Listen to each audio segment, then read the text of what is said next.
దేవుణ్ణి ప్రేమించే వ్యక్తివైతే, వాక్యానుసారంగా జీవించే వ్యక్తివైతే, ఈరోజు నీకు కష్టంగా కనిపించవచ్చు, నష్టంగా కనిపించవచ్చు, ఉద్యోగం ఊడిపోయి ఉండొచ్చు, ఆర్థికంగా చితికిపోయి ఉండొచ్చు, మానసికంగా నువ్వు కృంగిపోతూ ఉండొచ్చు.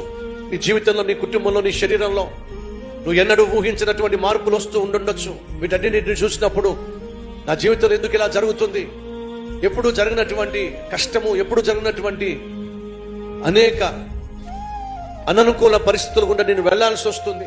ఏమిటి కష్టాలు, ఏమిటి నష్టాలు, ఏమిటి అవమానాలు, ఏమిటి అభియోగాలు అనేటటువంటి భావన నీకు కలిగి ఉండొచ్చు. కానీ వినో, దేవుణ్ణి ప్రేమించే వ్యక్తివైతే, దేవుని దయా సంకల్పము చొప్పున నువ్వు ఏర్పరచబడిన వ్యక్తివైతే, సహోదరి సహోదరులు, ఓ చక్కని మాట, మేలు కలుగుటకే సమస్తమును దేవుడు నీ జీవితంలో జరగనిస్తున్నాడు.